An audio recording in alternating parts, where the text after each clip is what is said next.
I have a package for you.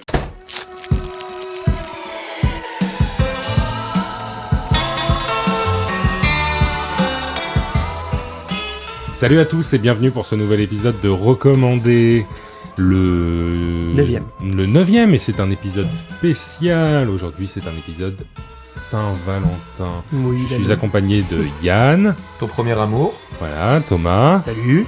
Brieux. Bonjour. Et Candice. Hello. Je suis Hugo et bienvenue dans Recommandé.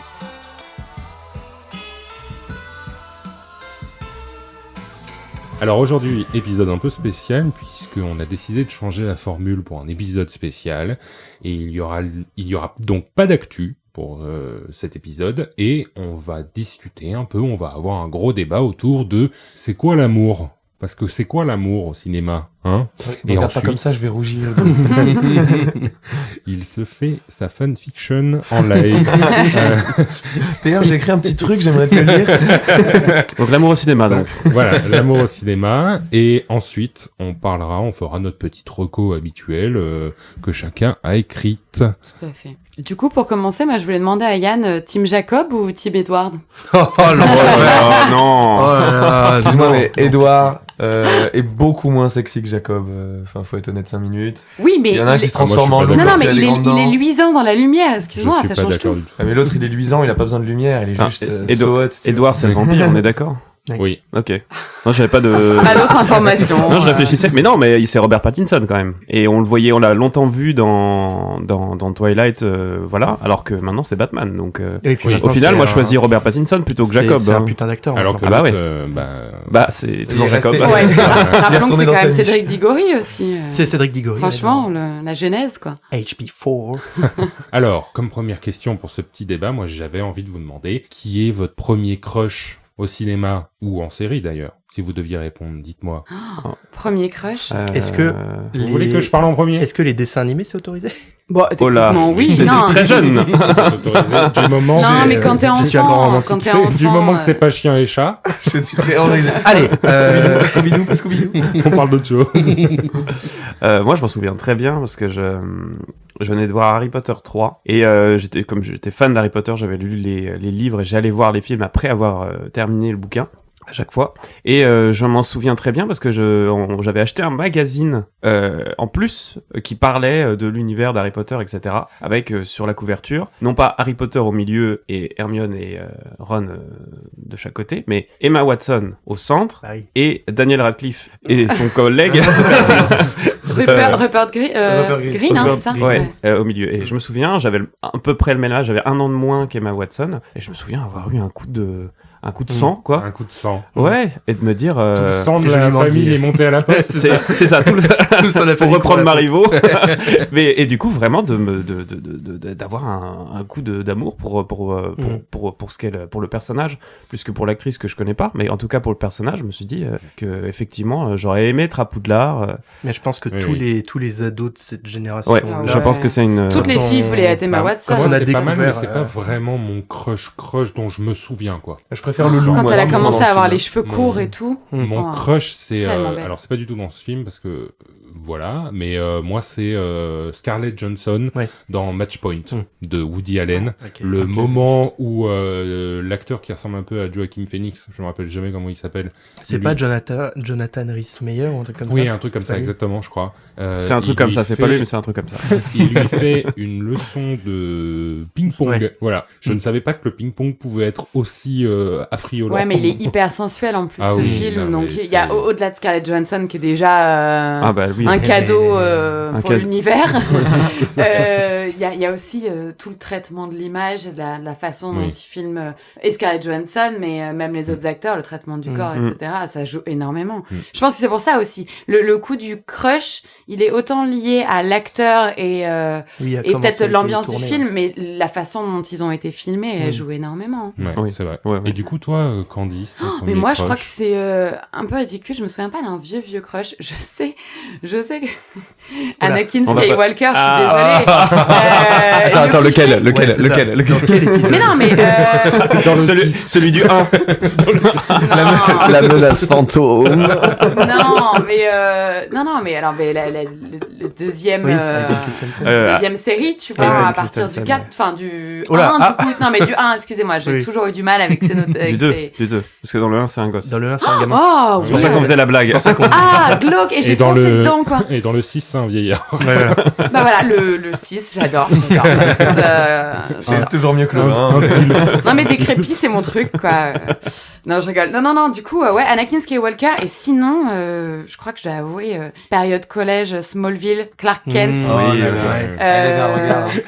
Ils font tout ça. Ouais, ils sont tous d'accord, ils acquiescent avec moi. Non, mais il était très beau. Non, mais il avait un truc. C'était la série, en la regardant, j'ai revu des épisodes il y a pas longtemps, et vraiment, c'est parce qu'on était jeunes qu'on apprécie cette série, parce qu'elle est pas terrible. C'est un peu comme Charmed, et encore, Charmed, c'est un peu plus sympa. Par contre, effectivement. T'avais l'ambiance campagne, t'avais l'ambiance, il avait sa petite planque en haut, il était beau, il était gentil.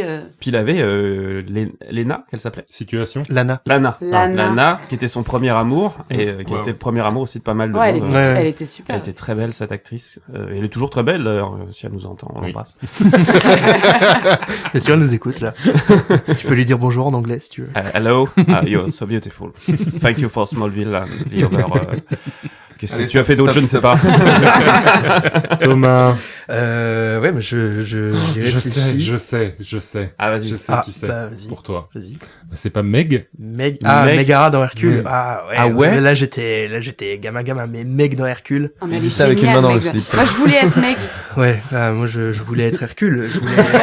Mais en fait, c'est mon problème dans la vie. Je veux être un super-héros. Tu voulais pas être son coach? Je comprends pas. Non, je voulais être le centaure dans Hercule. Moi, je voulais être Hadès.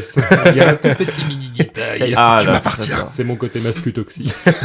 Mais c'est vraiment, pour moi, c'est l'image même du film romantique Disney. Ouais, c'est un film, c'est le premier film de super-héros Disney. Ouais. Et forcément, t'as aussi cette dimension romantique. Et ce que je trouve cool avec Meg, c'est que c'est pas la princesse de base qui est un peu, nunuche. Attention. Qui est un peu, grosse pincette, mais non, mais elle fait des gourdis, quoi. Elle est dégourdie comme fille, elle prend sa vie en main. Elle est plus vieille, vous vous rendez pas compte. Hercule, c'est un genou. Oui, Hercule, Meg, elle est beaucoup plus âgée que lui. Oui, non, mais ça c'est évident, mais c'est plus, du coup, l'impact que ça a pu avoir sur nous, cette relation entre eux. C'était pas juste un truc de conte de fées comme on voyait dans Blanche-Neige, tu vois, ou La Belle au Bois dormant, ou d'autres trucs. Pour une fois, c'est elle qui est dans le contrôle. Ok, elle se fait manipuler par Hadès, mais leur relation amoureuse, elle avait quelque chose de plus évolué. Puis son rapport, elle, à l'amour qui était compliqué au début.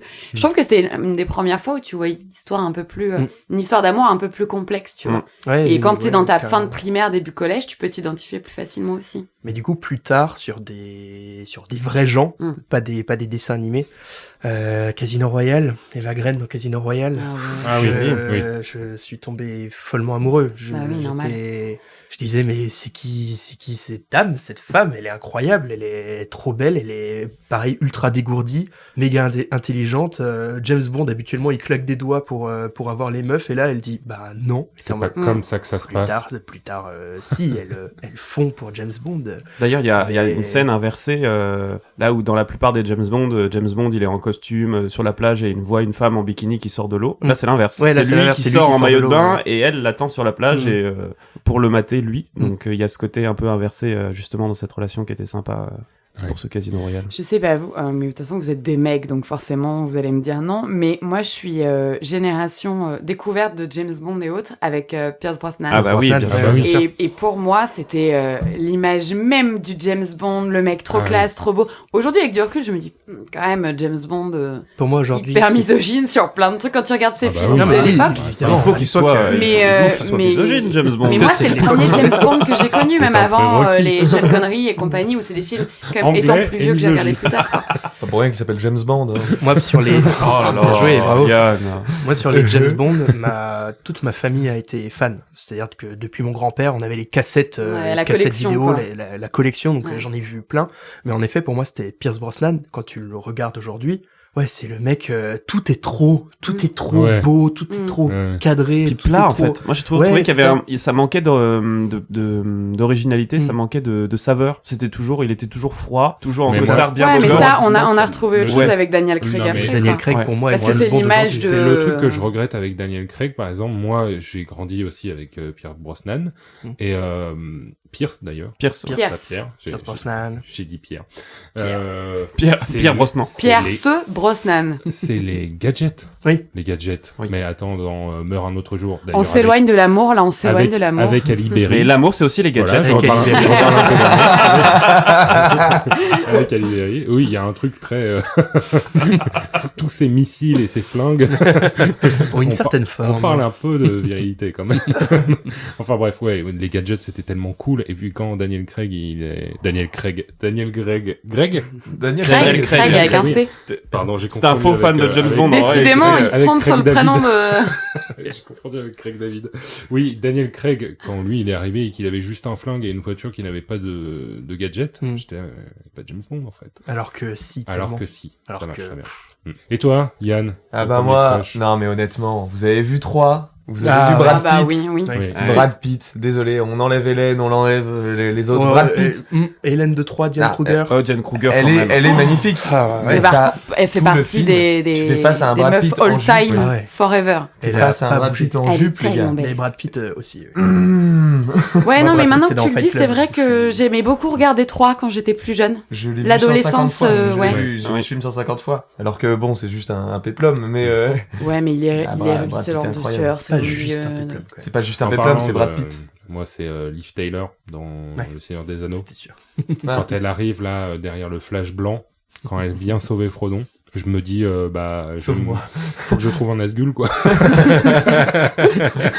Faut que je me fasse planter. Tu connais pas, j'ai une super application. Alors, sur Fruits, tu peux rencontrer des Nazgûl. Trouve un Nazgûl dans ta région. Adopte un Nazgûl. J'allais la faire. Et sinon, tout à l'heure, tu parlais de Scarlett Johansson. Oui. Mais honnêtement, Scarlett Johansson dans Her, toi, tu l'as vu en français, je crois. Oui, dans Her, moi, je l'ai regardé en 2 versions parce que c'est mes 2 actrices préférées. En anglais, c'est Scarlett Johansson qui a une voix incroyable et en français, c'est Audrey Fleurot qui a une voix encore plus belle. Attends, Audrey Fleurot, elle double Scarlett Johansson? Oui, dans Her. Ah d'accord, ok. Ah bah je ne savais pas. C'est la voix synthétique. Ok, moi je l'avais vu qu'en anglais, je savais pas du tout. Bah la voix est, c'est Audrey Fleurot. Ah bah j'aurais jamais cru tomber autant amoureux d'une IA que. Oui. Oh là là, c'est incroyable. C'est histoire d'amour particulier, on peut en parler, parce que pour résumer, R, c'est donc une personne... Je voulais en parler justement, après, on peut en parler maintenant. Ouais, mais c'est une... en petite introduction, du coup. Vas-y.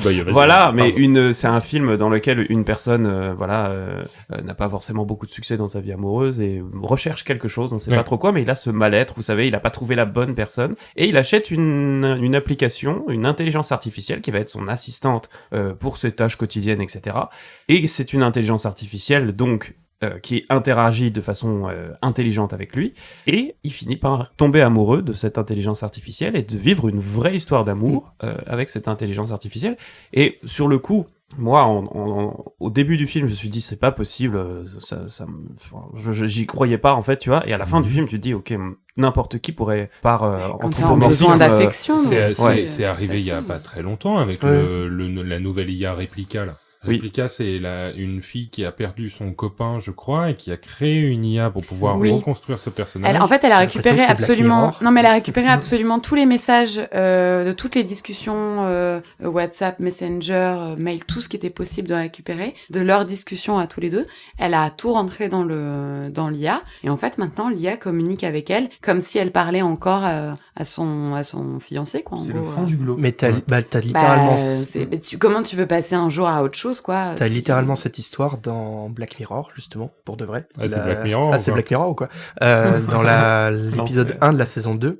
Et en fait, donc au départ, c'est juste une IA comme ça. Et après, elle arrive à recréer par un robot et par des technologies son mari, mais son mari n'est pas son mari. Donc du coup, ouais, t'as tout un truc par rapport au deuil et par rapport à l'amour et au fait que il faut que ça s'arrête jusqu'à ce que la mort vous sépare. C'est ça qui est intéressant aussi dans la gestion de l'amour et du romantisme dans les films, c'est que ça peut partir d'un extrême à l'autre, quoi. Finalement, c'est très con ce que je suis en train de dire, mais c'est que tu peux vraiment passer de la comédie romantique où ok, tu vas avoir un ou deux problèmes au milieu du film parce que de toute façon, il faut qu'il y ait toujours un ou deux problèmes. Au moment où c'est au top, il se passe un truc de ouf et donc du coup, ils s'engueulent, etc. Mais ça finit toujours bien. Et à l'inverse, tu sens qu'il y a un besoin de la part de certains réalisateurs d'exorciser énormément de choses liées à l'amour et ça finit dans des trucs hyper sombres, hyper c'est un thème universel. Hein. Ouais. Un des thèmes principaux. Ouais, c'est ça. C'est un thème où on est tous nés par l'amour, entre guillemets. Enfin, ça nous traverse tous à un moment ou à un autre. Quoi. Et du coup, en parlant de ça, ça va me faire transitionner vers la prochaine question. Quelle est pour vous la plus belle histoire d'amour au cinéma ? Si vous deviez choisir. Moi j'en ai deux. C'est dur ça. Eh ben on t'écoute Toto pendant que les autres cherchent. Eh ben la première pour moi c'est dans The Office, toute la saison 2, même sur la suite, mais je trouve que particulièrement dans la saison 2, les personnages de Jim et de Pam, je trouve que leur relation est particulièrement bien écrite pour arriver jusqu'au climax à la fin. Moi je vous avoue que je me suis effondré quand j'ai vu le dernier épisode de la saison 2, parce que c'est un peu les amants maudits, tout ça. Donc si vous n'avez jamais regardé The Office, je vais pas aller plus loin. Vous comprenez dès le premier épisode que Jim est fou amoureux de Pam, qui est folle amoureuse de Jim, mais qui a quelqu'un dans sa vie. Et je trouve que la relation est particulièrement bien écrite. Et moi je rêve d'une Pam. On va pas se mentir. Je suis pas Jim, je serais plutôt appel à toutes les Pam qui nous écoutent. C'est plutôt un Steve Carell. Mais je suis plutôt un Steve Carell. Michael. Ce qui est bien, c'est que c'est aussi une série où ça s'appuie sur le fait que on sait qu'ils vont finir ensemble. Oui, voilà, un peu comme dans la série Mentaliste. Mais les scénaristes savent que si jamais ça arrive trop vite, la série n'aura plus d'intérêt ou beaucoup moins d'intérêt. Donc, il faut trouver des éléments scénaristiques qui font qu'ils sont pas ensemble tout de suite. Et tu le vois dans la saison 3, c'est ça. Ouais, c'est ça, c'est un but à atteindre. Il y a où tu le fais subtilement et ça fait une belle histoire d'amour, ou tu le fais mal et non. Et là, eux, ça pourrait être pas subtil, genre, mais ça marche parce que ça nous fait écho à nos histoires à nous. C'est-à-dire que tu tournes autour avec quelqu'un, mais t'es en couple, elle est en couple, donc tu dis bon, on est réglo, on le fait pas. Puis finalement, toi, t'es plus en couple. Elle l'est plus non plus, mais en fait, il va faire un truc que, au final, elle va se remettre avec son mec, et du coup, tu te dis, ah bah zut, au final, tu te retrouves encore seul. Et ça se fait jamais parce que c'est jamais le bon timing, en fait. Ça, c'est génial. Jusqu'au moment où il y a cette scène qui est géniale, où elle est filmée et où elle va... Non, pas du tout. Non, il y a je sais plus comment il s'appelle, celui qui est amoureux de Pam, qui part pour aller dans d'autres locaux. Et il est avec une fille, etc. Et puis finalement, il va la voir et lui dit juste, tu veux qu'on aille au resto, tous les deux? Oui. Elle lui dit juste ça, vous vous souvenez de cette scène? Et tout est dit en deux phrases, voilà. Le ça, moment où c'est super beau. que c'est possible en fait. Que ça fonctionne. C'est trop beau comme moment. Et puis les acteurs sont fous. Enfin, la petite histoire pour The Office, c'est quand ils ont passé le casting, les deux forcément se sont rencontrés parce que c'est hyper important. C'est la relation très fusionnelle. La chimie, quoi. Voilà, c'est ça. Et quand ils ont appelé Jenna Fischer, la première chose que Jenna Fischer, donc Pam, première chose qu'elle a dite, c'est « Dites-moi que c'est John qui a été pris pour Jim ». Et quand ils ont appelé John Krasinski... Ils étaient pas déjà avant ? Je crois pas qu'ils Non, mais ils s'étaient croisés, quoi. Et ils s'étaient croisés au casting et tout. Mais ils avaient fait des tests avec un peu tout le monde et elle espérait que ce soit lui. Quand ils ont appelé John Krasinski, le premier truc qu'elle a dit, c'est « Dites-moi que c'est Jenna Fischer qui a été pris ». C'est trop mignon. C'est pour dire, quoi. Alors qu'ils sont pas du tout ensemble. Non, mais ils sont pas du tout ensemble. Les films et les séries, c'est ça. Le mari de l'actrice, il joue un gynéco à un moment dans un épisode où elle va le voir parce que elle est enceinte. Et c'est trop marrant. Et c'est trop marrant parce que du coup, John Krasinski fait plein de bêtises et quand tu sais qu'à côté... alors moi, j'ai une ref à ça aussi. C'est que, donc, je vous en ai déjà parlé beaucoup de fois, c'est dans Parks and Rec. Ron Swanson, qui est un de mes personnages préférés. En fait, il a des scènes à un moment donné avec son ex-femme dans la série. Et dans la réalité, les deux comédiens sont vraiment mariés. Et c'est à mourir de rire parce que quand ils sont ensemble, ils vont dans des extrêmes. Ouais, son ex-femme, c'est une tarée. C'est une tarée, mais c'est vrai que c'est... Non, mais et lui devient fou quand il est avec elle. Et donc, du coup, ça donne des scènes, mais vraiment, où limite, ils baissent devant tout le monde, ils se foutent à poil. À un moment donné, redis-moi le... À un moment donné, moment donné, il a plus de moustache au-dessus de la lèvre. Ouais, c'est ça. Et en fait, c'est juste parce qu'il explique qu'ils ont tellement fait l'amour que du coup, avec la friction, sa moustache, elle disparaît. Mais c'est que des trucs comme ça. Et t'as l'héroïne qui lui dit, mais qu'est-ce qui s'est passé avec ta moustache? Et il la regarde, il fait friction. En fait, le truc, c'est que c'est pas du tout l'histoire d'amour parfaite parce que c'est un couple qui est pas fait pour être ensemble. Ils se détruisent, ils sont malsains au possible l'un pour l'autre. Mais par contre, dans le fait que ils soient réellement mariés dans la vie et depuis super longtemps et que ça fonctionne trop bien, et ben je trouve que c'est exactement le même principe. C'est que t'as une alchimie. Bon, t'as pas besoin d'être marié pour ça, mais t'as une alchimie justement avec un autre comédien et t'arrives à le pousser à son maximum, que ce soit dans une relation amoureuse ou au contraire dans une relation hyper complexe comme celle-ci. Et du coup, ta deuxième romance? Du coup, la deuxième, j'en ai pensé à une troisième, mais peut-être que c'est Yannou qui va en parler. Mais la deuxième romance, qui n'en est pas vraiment une, c'est dans 500 jours ensemble. Je sais pas si vous avez vu ce... Non, je l'ai jamais vu, moi. Grâce à toi, c'est toi qui me l'as recommandé, quel film incroyable. Ouais, c'est un film vraiment bien. En fait, c'est une comédie...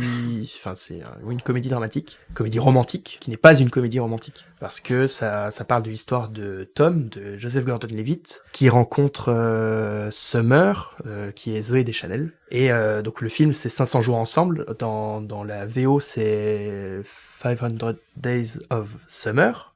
Summer l'été, mais parce que 500 jours d'été. Mais parce que c'est mais son parce prénom qu'en fait, c'est son aussi. prénom, Oh, c'est son jeu de prénom. mots, jeu de mots. Et donc du coup, ce qui est vachement cool dans ce film, c'est que tu vois pas dans l'ordre chronologique. De mémoire, je crois que tu commences par la fin, Oh, donc j'adore. au 500e jour.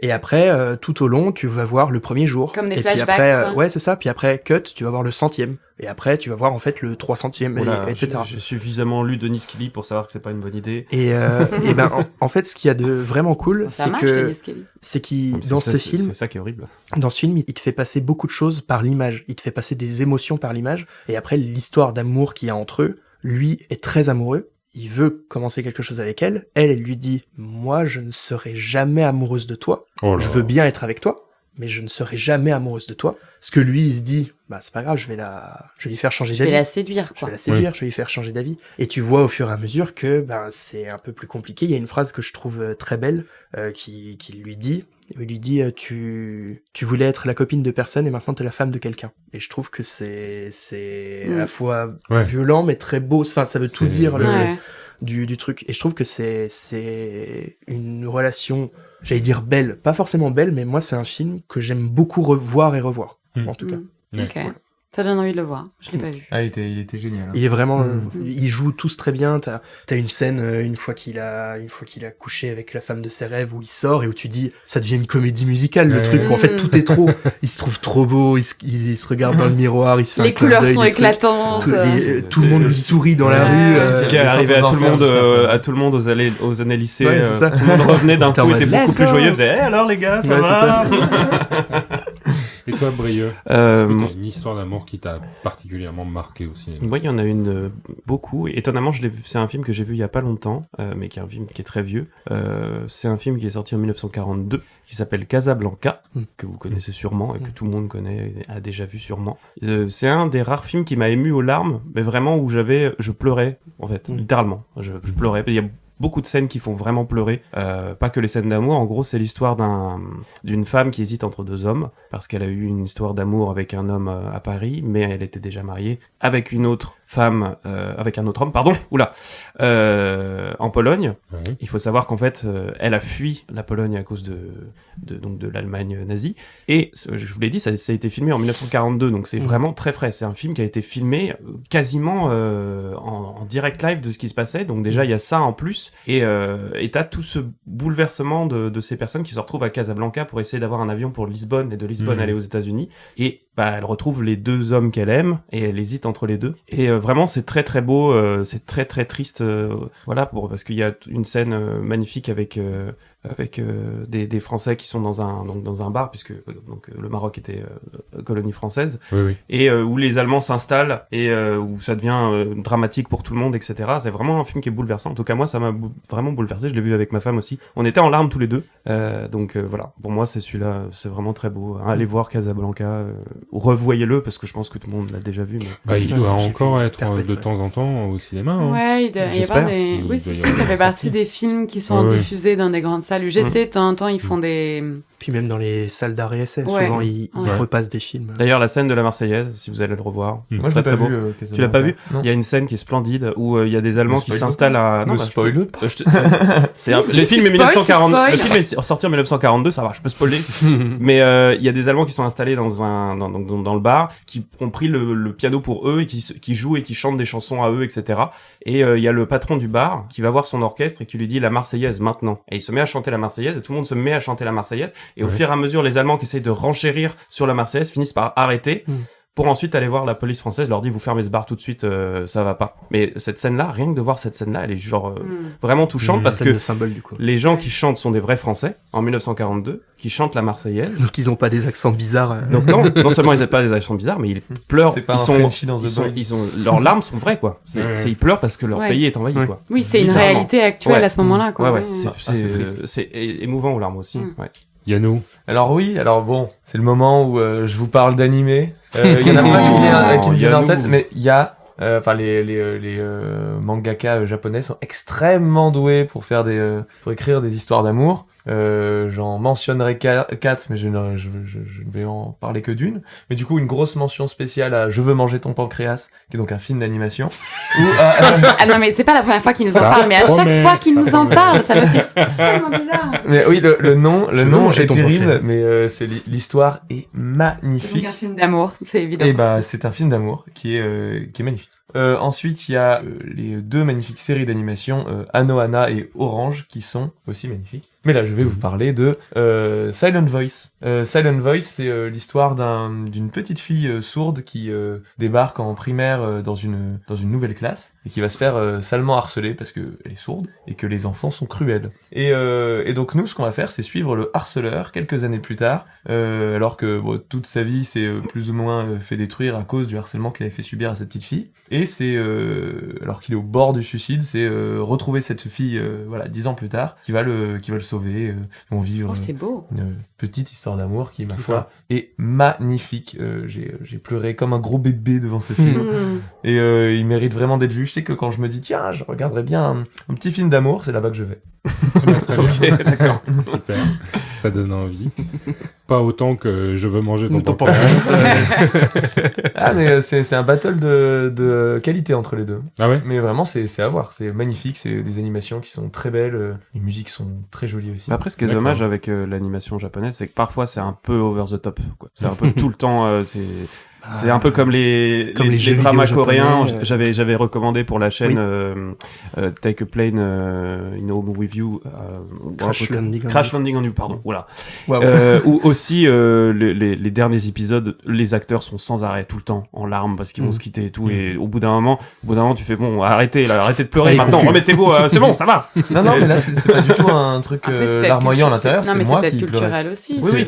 Mais la façon de représenter en fait. C'est une façon d'exorciser le fait qu'ils peuvent dans la vraie vie ils en parlent pas quasiment ni de sexe ni d'amour et que du coup ils ont besoin pour des séries que ça aille tellement loin quoi pour compenser je pense. Et toi Candice? Je réfléchissais et pourtant je pense que je dois en avoir plein des références mais celle qui me revient là directement c'est Moulin Rouge. Ah oui. Ewan McGregor. Alors, je suis désolée pour tous ceux qui sont pas comédies musicales, mais ouais, voilà. Enfin, Ewan McGregor, Nicole Kidman, il se passe un truc de fou. Il manque Anakin. Oui, tu les cumules quand dis ça. Ouais, désolé. Anakin Skywalker. Je suis 94, à un moment donné. Même Yoda, des fois. Je dis ça parce qu'il y a gros goût en haut. Il a un petit flow, Oui, désolé, je dis ça, mais parce que sur l'étagère qui est juste au-dessus, il nous observe. Oui, il est trop mignon.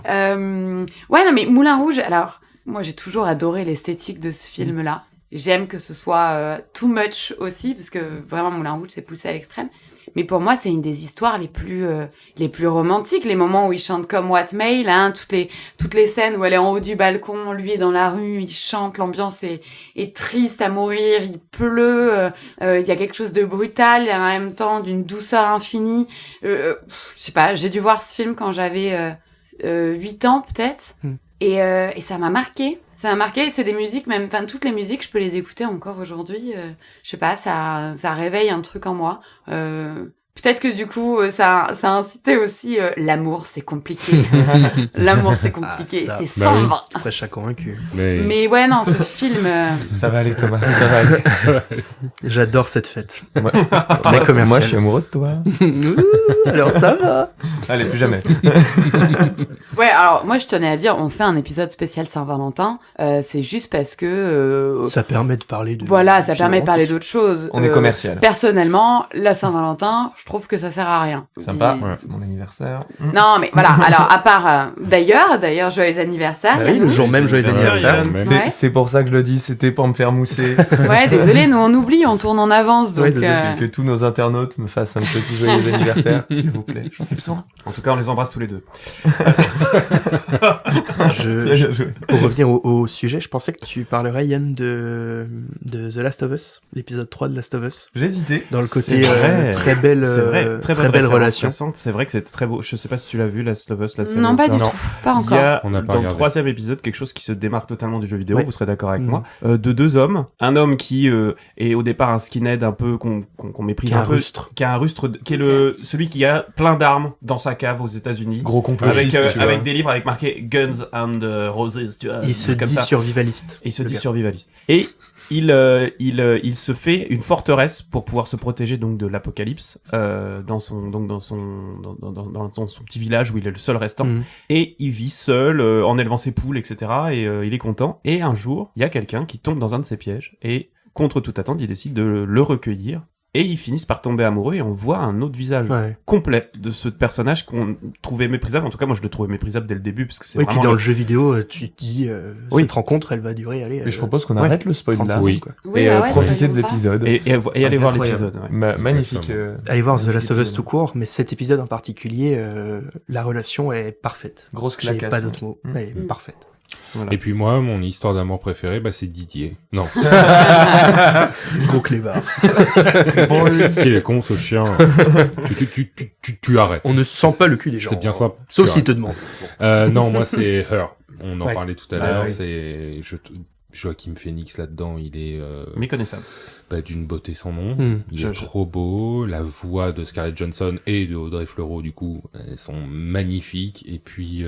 Amy Adams aussi. Moi, j'aime beaucoup ce personnage, on le voit pas beaucoup. Il est génial. Je trouve que le personnage d'Amy Adams, numéro 13? Non. C'est Olivia Wilde, numéro 13. Dans Doctor House. Mais elle est dans R aussi, Olivia Wilde.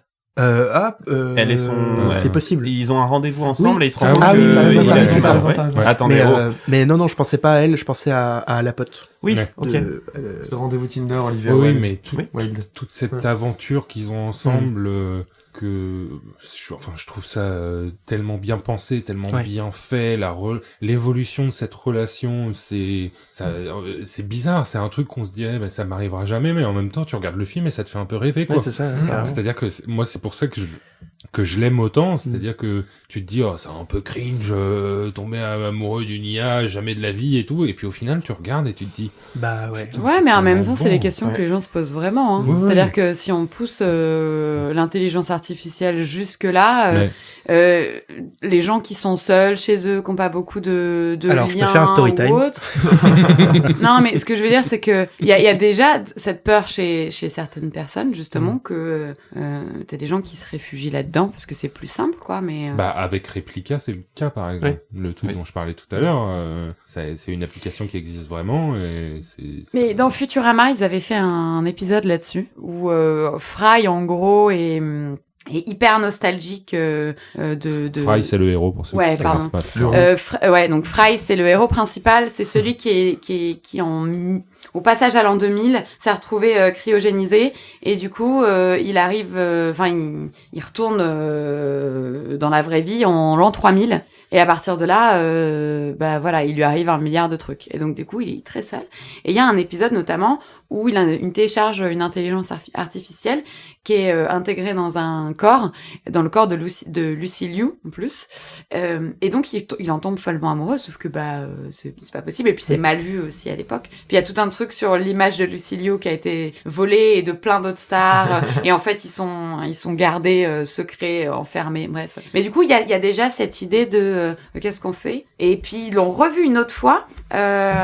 Fry et Layla, donc qui est une des personnages principales aussi, la Cyclope, ils sont ensemble, ils sont amoureux, ils ont un accident. Je spoil pas tout parce que l'épisode est génial, mais il y a un moment donné, il récupère un tout petit peu d'ADN, il réussit à recréer une intelligence avec les souvenirs de toutes les caméras surveillance et il redonne la personnalité au robot. Et donc du coup, il continue à vivre cet amour-là alors que la personne est décédée et que et donc du coup c'est des questions qu'on se pose depuis longtemps parce que Futurama c'est fin 90 début 2000 hein. Donc aujourd'hui on accède à cette forme d'intelligence artificielle. Qu'est-ce qu'elle devient maintenant c'est là quoi. Ouais, c'est ça.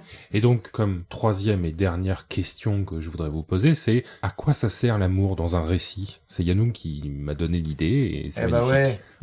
Écoute, commence. Pour moi l'amour c'est un ressort scénaristique qui est hyper pratique, tu vois, ça peut te je parlais de 3 tout à l'heure, tu vois, ça peut avoir une mesure aux abords complètement secondaire parce que au début de l'histoire, le héros y a pas d'amour, y a rien du tout. Mais par contre la guerre se fait déclencher par amour et plus tard, c'est quoi qui fera changer le héros, c'est le fait qu'il rencontre quelqu'un, qui tombe amoureux et dans une moindre mesure aussi le décès de son cousin qui l'aime d'une autre façon. Rappelons-le, ils ont bien remasterisé l'histoire de... Oui, non mais je prends dans le film... Homer s'est retourné dans sa tombe. Je prends dans le il film, a fait ventilette. Dans le film, c'est aussi parce qu'il est amoureux de son cousin. Enfin, dans la vraie histoire, c'est parce qu'il est amoureux de son cousin aussi. Mais bon, tu vois, dans le film, c'est pas forcément... C'est même pas qu'il est amoureux de son cousin, c'est qu'elle... C'est pas Patrocle dans l'histoire originale. Oui, mais c'est pas son cousin dans l'origine. Si, dans l'origine. C'est pas juste un de ses... C'est son amant et son cousin. Son amant et cousin, ouais. Ah, je me souvenais pas que c'était son cousin. Pour moi, c'était juste, tu sais, ils ont tous des petits jeunes, là, qui forment. On va dire ça comme ça. Sauf qu'en plus, lui, c'est son cousin. Les Grecs, ils avaient pas trop de tabous, les gars.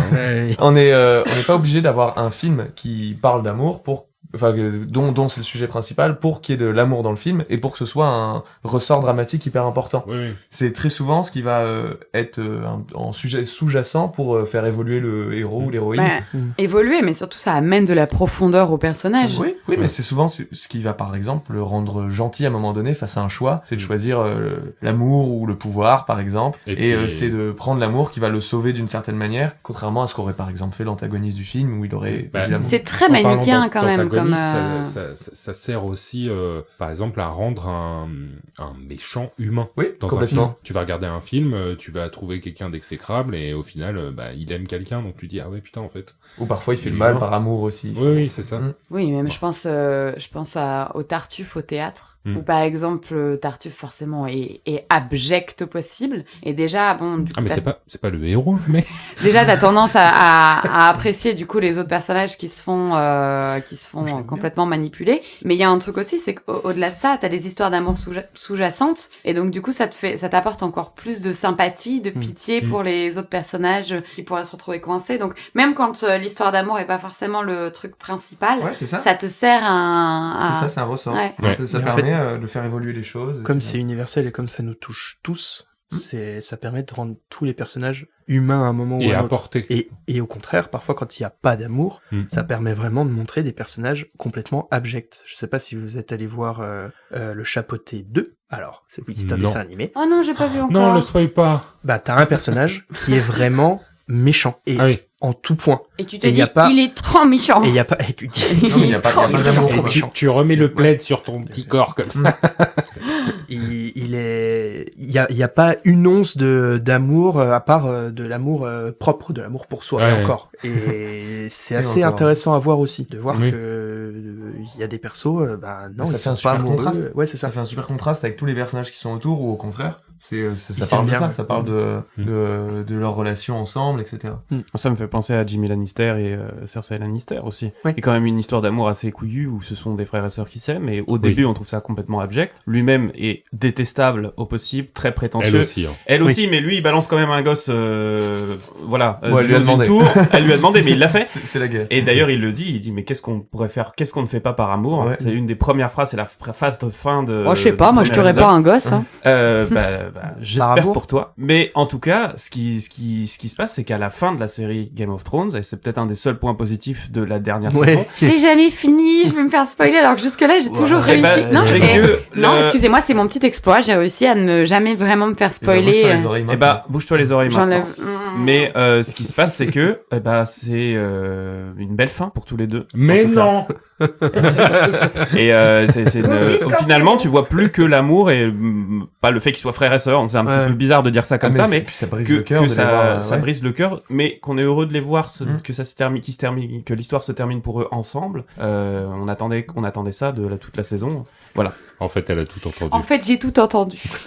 Je me suis bouché les oreilles, ça n'a pas servi à grand chose. Oui, mais en vrai, c'est pas ça le plus important. De toute façon, c'est pas grave, j'attendrai 2 ans de plus pour oublier. Ça peut aussi servir dans une autre mesure, c'est par le décès, tu vois, c'est si un personnage perd la personne qu'il aime, c'est comment est-ce que ça peut le détruire. Ah oui. Comment il s'appelle dans là-haut, vous vous souvenez? Oh là là, arrête, on va pas, ça me réveille toutes mes traumas. Qui brise le cœur. Ah bah l'intro de là-haut. Pour moi, le film avait aucun intérêt, le milieu n'a aucun intérêt, mais le début et la fin où il regarde dans son bouquin et qu'en fait, elle a complété le bouquin. Non mais moi, la musique me bute dès le départ. C'est-à-dire que hors contexte, sans être devant le film ou quoi, j'entends cette musique, j'ai toutes les images qui passent dans ma tête. Pour moi, c'est l'idée même de l'amour, la relation qu'ils ont les deux. Qu'est-ce que c'est beau.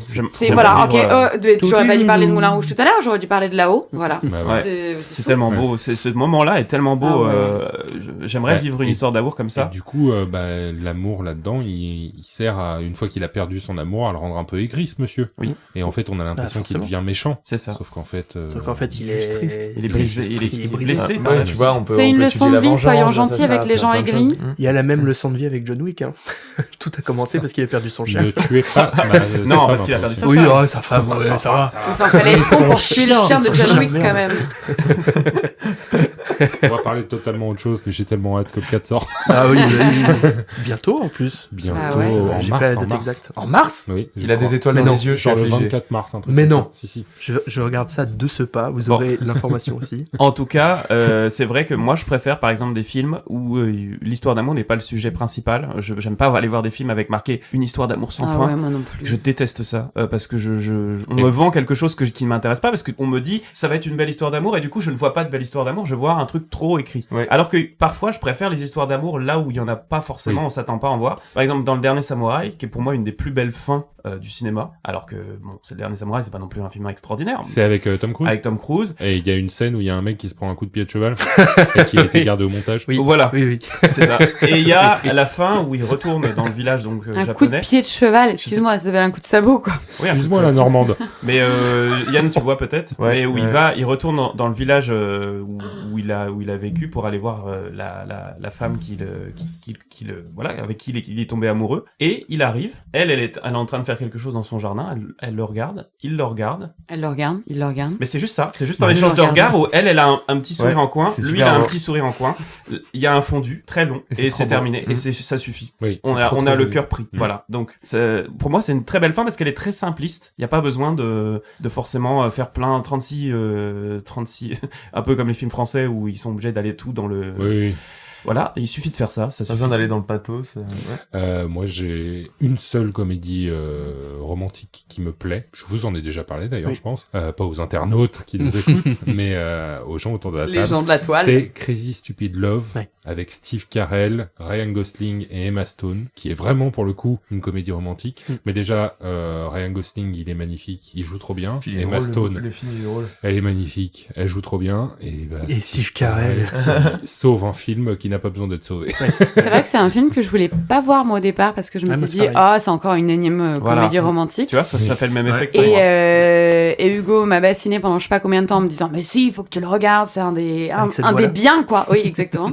Et donc du coup, j'ai fini par le regarder et c'est vrai que c'est une bonne surprise. Ouais, il est vraiment bien. C'est un traitement de la relation amoureuse qui était un peu nouveau, je trouve. Ça se finit pas forcément super bien. Ouais, carrément. Non, puis même parce que est-ce que je peux spoiler ça? La fin.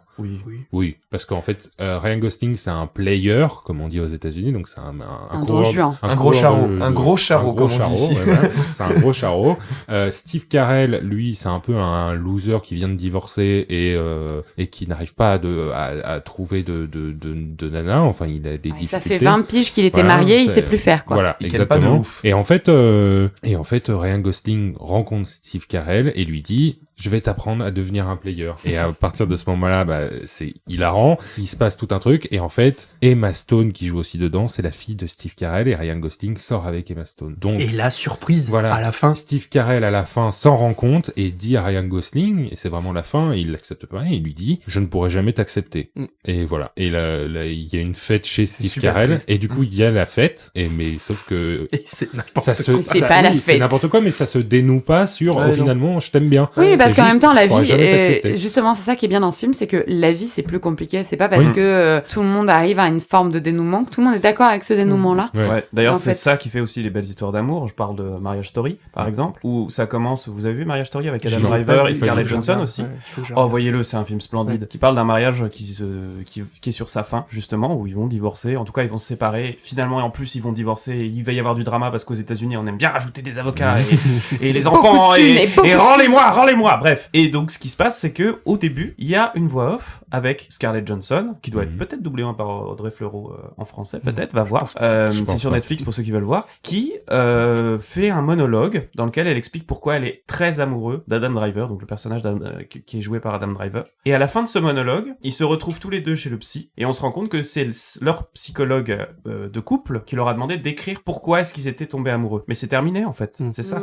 Elle a la feuille dans les mains et elle dit finalement je vais pas lire ce que j'ai écrit.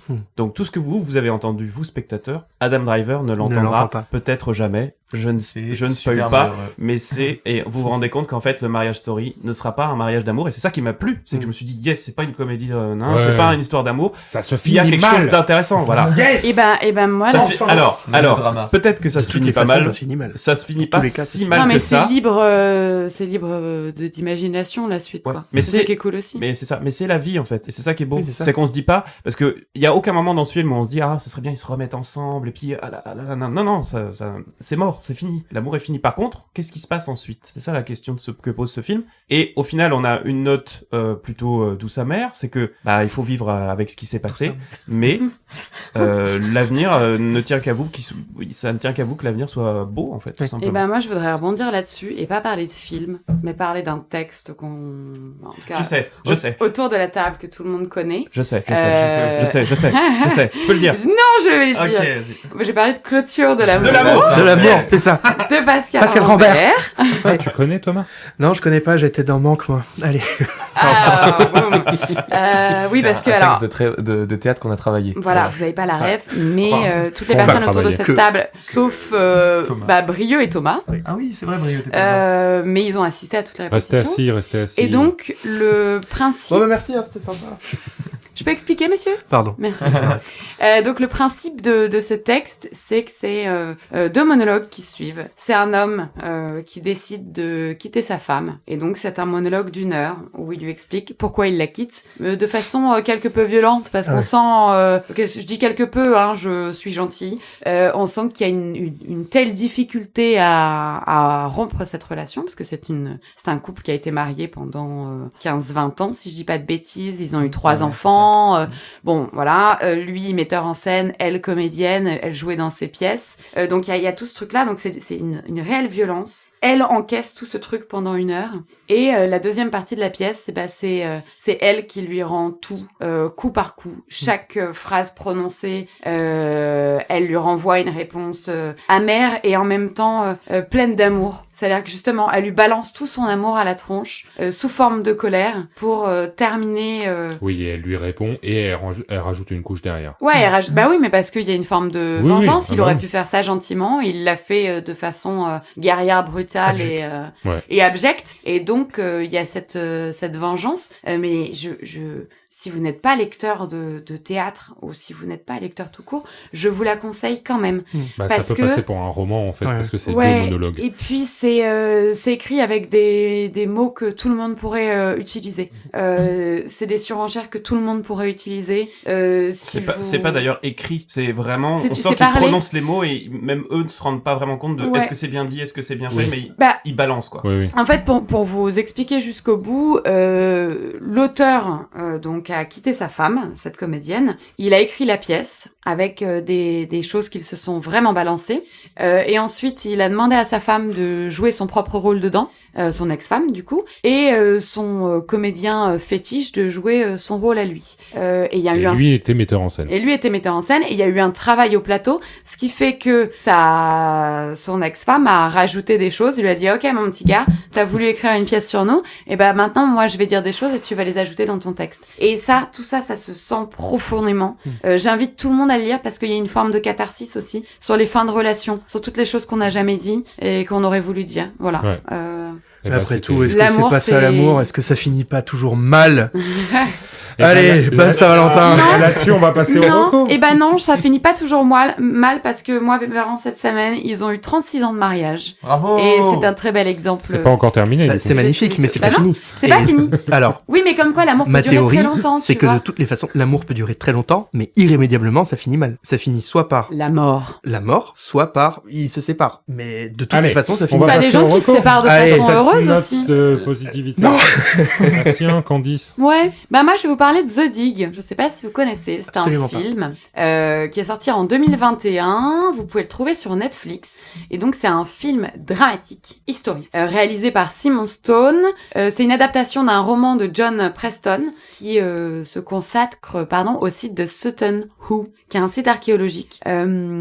C'est l'histoire d'une riche veuve qui possède une grande propriété. Et sur cette propriété, il y a des sortes de petites collines pas naturelles, en gros. Et elle fait appel à un archéologue amateur, donc un excavateur, pour exhumer justement ce qu'il supposait être une sépulture très ancienne. Ils vont réaliser cette excavation et ils vont tomber sur un ancien navire funéraire saxon.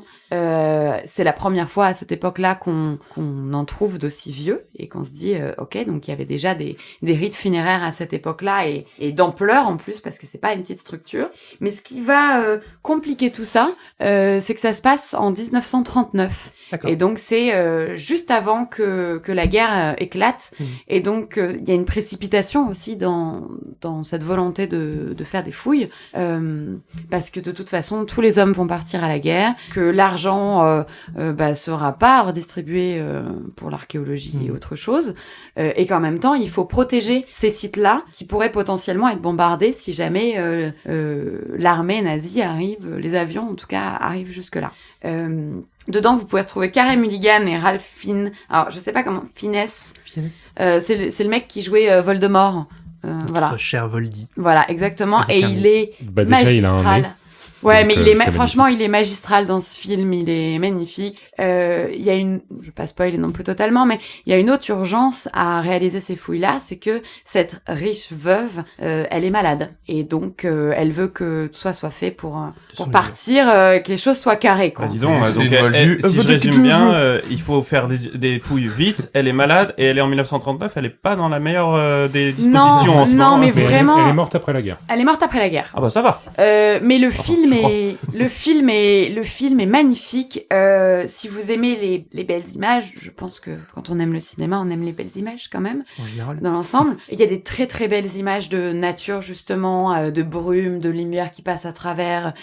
C'est très romantique, c'est hyper intéressant, mais c'est pas romantique gnangnan. C'est ce qu'on disait justement. C'est que dedans il y a d'autres questions sur l'amour, notamment sur un couple marié. Il y en a un qui possiblement est homosexuel dans l'histoire. Comment on gère ça en 1939, juste avant la guerre. Donc je vous le conseille vivement. Ça reste un petit peu dans le thème de la Saint-Valentin parce que justement, il y a ces histoires parallèles, les ressorts de l'histoire dont on parlait. Bah, merci beaucoup Candice. De rien. Brieux. Moi, je vais être plus court, mais je veux juste parler... Eh bah écoute, je t'emmerde. Ce sera bien une première. Voilà, je vais juste parler, puisque c'est le thème de la Saint-Valentin, de parler de Une histoire d'amour, qui est la dernière pièce d'Alexis Michalik. C'est trop long, c'est trop long. pas la dernière. C'est une des dernières pièces d'Alexis Michalik. Mais pourquoi est-ce que j'en parle? Parce que déjà, ça parle d'une histoire d'amour. Merci Yann. Et la deuxième chose, c'est parce que ça va sortir au cinéma. Ah ouais? Cette année. Oui. Ouais, et puisque... maintenant. Quelle pièce, du coup, j'ai pas entendu. Les avant-premières, c'était en 2022. Une histoire d'amour. Une histoire d'amour. Non, mais là, je sais que, je sais pas, je le suis sur Insta et... Il y a eu les avant-premières à Angoulême fin 2022 et ça va sortir en 2023. Voilà. Voilà. Ok. Donc, je savais pas. Trop cool. Peut-être que tu as mis avec lui sur Instagram. Ouais, ils ont peut-être C'est un pas bon fait la copain, com, parce que c'est un bon c'était copain. juste pour refaire des points de montage après. Oui, sûrement. Et puis, bon, c'est son habitude, hein, c'est que dès qu'il y a des films, il fait d'abord une pièce de théâtre, ça fonctionne, ça cartonne à chaque fois. Après, on fait un- C'est quoi ton secret, Alexis? Dis-nous. Et ensuite, il en fait un film. Et c'est aussi un carton. C'est quoi ton secret, Alexis? Dis-nous. Voilà, j'ai que ça à dire. Bah, en fait, il arrive D'accord. à choper les gens avec les mises en scène. C'est surtout qu'il est très très pointu dans ses mises en scène, Ouais. je pense. C'est très C'est- simple et très efficace. Ouais, c'est effectivement. ça. Puis ces textes sont trop bien aussi. Et en fait, ça marque tellement les gens, une fois qu'ils l'ont vu au théâtre, qu'après ils se disent « Ah, mais oui, viens, on se le regarde en film !» Mais tu sais quand ça sort, ça? C'est en 2023, je sais pas quand. D'accord, ok. Il a Mais pas d'ailleurs, précisé. si vous voulez la aller date. au théâtre pour la Saint-Valentin, Brio marque un point, c'est une pièce magnifique. Oui. Qui vous fera pleurer. Yann, Oui, ta reco, s'il te plaît. yes, un peu moins romantique. Moi, je vous parle de Bodyguard. Donc, c'est une série de la BBC de 2018 qui est dispo sur Netflix. Donc, c'est une série en 6 épisodes et les 3 premiers sont réalisés par le français Thomas Vincent et les 3 suivants par le britannique John Strickland. Donc, on y retrouve Richard Madden, c'est Robb Stark pour ceux qui ont vu Goth. Game of Thrones. Et Kylie Clare dans les rôles principaux. Et donc ça nous raconte l'histoire de David Budd, un flic très doué, mais complètement désabusé. C'est un vétéran de guerre et qui souffre de gros problèmes post-traumatiques. Et donc qui va, contre son gré, être fait garde du corps de la secrétaire d'État de l'intérieur britannique, Julia Montaigu, qui défend un avis politique qui est en plus très loin de celui de David. Et donc on va sombrer dans cet univers, dans une relation entre ces deux personnages, à travers donc ce gars complètement ravagé. Le mec a un stress post-traumatique et doit gérer la vie de quelqu'un. Ouais. Qu'il déteste. Ça peut que partir en... Exactement, et en plus, Avec la on va suivre tout ça. David va constamment être déçu par ce gouvernement. C'est donc un peu de drame, un peu de romance et de complot bien vénère qui seront au rendez-vous à travers 6 épisodes violents et prenants. Thomas, Oui, moi j'ai envie de vous parler de l'énigme de la chambre 622 de Joël Dicker. Je vous avais dit il y a quelque temps que ma mère m'avait offert le bouquin qu'il fallait que je le lise. Je l'ai lu, je l'ai beaucoup aimé. Félicitations. Merci. Je l'ai beaucoup aimé. Je n'avais jamais lu de livre de Joël Dicker. Si jamais c'est votre cas, n'hésitez pas, je pense que c'est une très très belle porte d'entrée pour après avoir envie d'en lire plein. Rapidement, l'histoire, en fait, il est à mi-chemin entre la fiction et la réalité. Il faut savoir que le livre démarre, on voit la dédicace qui est faite à Bernard de Fallois, qui est un grand éditeur, et le livre démarre par un écrivain, Joël, qui est un peu triste parce que son éditeur est décédé il y a quelque temps, et son éditeur s'appelle Bernard de Fallois. Donc quand j'ai commencé à lire ça, je me suis dit, ok, qu'est-ce que je lis entre les mains? Est-ce que c'est une est-ce que c'est de la fiction ou est-ce que c'est Voilà, c'est inspiré ça. de faits réels? Et en fait, il rend vraiment hommage à son éditeur, mais ça reste une fiction, parce qu'après, il part du coup en vacances, pour un peu oublier tout ça, et il remarque dans un hôtel en Suisse, un hôtel très luxueux, que il y a une suite 621, il y a une suite 623, mais il n'y a pas de suite 622, il y a une suite 621 bis. Et il se dit, bah, c'est bizarre. Étrange. Et à partir de là, il va y avoir toute une histoire qui est incroyable, qui est menée d'une main de maître, très clairement, par Joël Dicker. Ça va l'emmener dans un mystère très épais, j'allais dire complexe. En fait, il est complexe parce que, contrairement à d'habitude, on ne sait pas qui est la victime. Habituellement, on sait qui a tué, et on cherche le tueur. Là, on ne sait ni qui est la victime, ni qui l'a tué, et comment, pourquoi. Mais pour le coup, on a énormément de détails. Pendant tout le long du livre, on a énormément de détails. C'est un livre où, quand je suis arrivé à la moitié, je me suis dit, ok, ce soir, je le finis. Et je l'ai fini en, je sais pas, 4 ou 5 heures, mais du coup, j'étais en mode, je veux savoir la fin, parce que j'adore, enfin, je me sens pris par ce mystère, je veux savoir ce qui se passe. Il y a énormément de rebondissements, comme on sait pas qui est la victime, on peut faire ses propres théories, et ses propres théories sur le tueur aussi. Et ton stylo et... C'est ça, et tu te dis, bah, c'est forcément un tel, puis tu te rends compte au fur et à mesure que non, et quand arrive la fin, que je ne vais évidemment pas spoiler, on se rend compte que tout était écrit depuis le début, où tu te dis, mais c'est pas possible, je me suis fait avoir, et c'est ça qui est bon, c'est ça qui fait que j'ai envie de lire le reste de son œuvre. Donc voilà, l'énigme de la chambre 622 par Joël Dicker. Chez les éditions, tu sais? Il était publié chez Bernard de Fallois, du coup. J'ai plus sa maison d'édition. Et maintenant, en fait, j'ai vu que il a créé sa propre maison d'édition à lui. Ah, bah peut-être qu'il a récupéré les droits. C'est édition de Fallois, ça s'appelle. Ouais, c'est ça, édition de Fallois pour la première version. Maintenant, Joël Dicker a sa propre maison d'édition. Du coup, moi, c'est cette édition-là. J'ai plus le nom en tête, mais voilà. Et ben, ça donne envie. Tu pourras me le prêter? Oui. Merci. Alors Hugo, Bah ouais, qu'est-ce que toi tu aussi me tu recommandes? présentes un livre. Il a un livre dans la main. Moi, j'ai un livre dans la main. Donc moi, je vais vous parler du bouquin qui m'a mis le pied à l'étrier de l'Heroic Fantasy. Ça s'appelle Drus la légende. C'est de David Gemmell.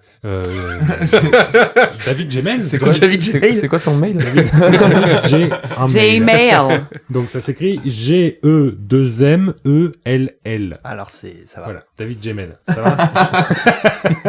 Et donc, oui, on y découvre un homme qui vit dans un village de bûcherons. Il est dans la forêt, il découpe un arbre avec tous les hommes de son village. Putain, ça m'étonne pas que ça te plaise. Mais c'est Wolverine. Ils sont tranquillement en train de travailler et il y a des mercenaires qui arrivent et qui enlèvent les femmes du village. Et donc là, lui, il est pris d'un petit coup de son chaud, quoi. Bon. Et en fait, on se rend compte que son grand-père était un assassin et un guerrier sans merci. Donc il rentre chez lui, il soulève 2-3 lattes de parquet tant que c'est pas son à main nue, God of War. Voilà, il tire une malle, un peu à la John Wick, il ouvre et il sort une hache. Il sort les lames du chaos. Voilà, Athéna lui parle. Exactement, qui est la hache de son grand-père. Et en fait, cette hache s'appelle Snaga. Et le problème, c'est que cette hache, elle est maudite. Et il y a un démon dedans. Et en fait, mais c'est bien sûr. Plus tu la portes, plus tu deviens sanguinaire et tu as envie de tuer des gens. Et en fait, il va essayer d'aller sauver sa femme qui s'est fait enlever par les mercenaires. Et je vous en raconte pas plus. C'est super bien, cool. C'est hyper bourrin. Prête-le-moi. C'est pas, je te le prêterai avec plaisir. C'est pas Tolkien où on peut avoir des moments, même si j'adore Tolkien, des moments où on se fait un peu chier parce qu'il décrit pendant 3/4 d'heure. Ça n'arrivera pas. Il va décrire il va dire, il y avait des murs blancs, voilà. Et puis il se prend un coup de poing. Non, c'est pas non plus à ce point-là. Mais c'est bien bourrin. Et puis le héros n'est pas non plus un héros qui reste immaculé tout le long. C'est un gars qui s'en prend plein la tronche. Gemmell, il a écrit plein de bouquins où on retrouve justement Drus, la légende, parce que le héros principal s'appelle Drus, où on le retrouve à travers ses autres bouquins, et ce gars-là a vieilli, ce gars-là a de l'arthrose, ce gars-là boite, etc. Et en fait, il n'est pas invincible, et c'est ça qui est très satisfaisant, c'est de voir quelqu'un qui peut s'en prendre plein la gueule et ne pas défoncer tout le monde comme si rien lui arrivait. Ça me fait penser au bouquin Robin Hobb dont j'avais parlé la dernière fois, où c'est pareil, c'est toute la saga de quand il a 6 ans jusqu'à vieux pépé, quoi. Finalement, c'est de l'Heroic Bloodshed en roman que vous nous décrivez là. Voilà. Peut-être. Ouais, mais en même temps, c'est bien. Oui. Donc, il lisait quand même. Il est anglais, le gars? Oui, c'est un anglais, c'est un mec qui vient de Soho, et en fait, c'était un videur de boîte. Okay. Il est mort en 2006, malheureusement. Mais c'était un gars qui, genre le gars, c'était un bourrin aussi. Il faisait 2m5, 200 kilos, c'était un gars qui, apparemment, c'était aussi une montagne comme son personnage. Okay. Et c'est très marrant de voir qu'il a écrit un personnage bourrin un peu comme lui, je crois. Il n'y a pas d'adaptation non, ciné, zéro adaptation, et tant mieux vu ce qu'ils ont fait d'Eragon. Ouais, d'accord. C'est la même chose. C'est un peu le même délire qu'Eragon. Non, c'est plus pour adultes qu'Eragon, bien plus, et c'est plus sérieux, et c'est moins féerique. Ok. C'est de l'heroic fantasy, du coup il y a des trucs d'heroic fantasy, des sorts, des machins. De la magie en fait c'est pas de la magie, genre un monde régi par la magie. Est-ce que c'est plus de la dark fantasy avec un monde beaucoup plus sali, quoi? Ouais, voilà. En fait, ça fait beaucoup plus réel, et juste il y a des objets enchantés, des gens qui lancent des sorts, mais ça reste, c'est pas non plus le moindre mec dans un coin fait apparaître des trucs et machin, et j'ai l'impression cette description de l'heroic fantasy, et des mecs à tous les coins de rue qui, regardez, le lapin, oh là là. Le bonto, elle est où la dame, Mon Dieu, mais vous faites de la magie. Enfin bref, voilà, c'est sorti en 2002, c'est chez Brajlon, je pense que c'est toujours édité, oui, y a pas de problème. Oui, ça doit être trouvable. Oui, donc ça s'appelle Drus la légende. Vous pouvez peut-être même trouver des versions de poche, peut-être. Non, mais version de poche, mais version d'occasion. Oui. Ah oui, très certainement. Si vous êtes dans l'économie. Enfin bref, voilà, c'était Marocco. Trop cool. Merci beaucoup. Merci. Merci à vous les copains, merci Yann. Merci Thomas. Faites-nous des retours aussi. Et merci Candice. Merci. Et oui, c'est vrai, vous pouvez nous faire des retours. Qu'on sache si ça vous a plu ou pas, ce petit format débat. En tout cas, personnellement, ça m'a bien plu, c'était cool. Sur YouTube, sur Apple Podcast ou Spotify, ce que vous voulez. Et aussi sur notre page Instagram, évidemment. Ouais, oui, vous pouvez nous envoyer des messages en privé sur Instagram. Mais oui, on vous répondra. On vous promet, on vous répondra. D'ailleurs, on a eu l'écrivain sur une de nos recos du vendredi qui nous a écrit L'homme devenu dauphin. Oui, tout à fait. Ouais, Thierry Corbalan. Remercié et qui était super sympa. Voilà. Et d'ailleurs, suivez les actus parce que bientôt il sort un deuxième bouquin là qui devrait sortir cette année. Exactement. Bon merci à tous, c'était recommandé. Au revoir.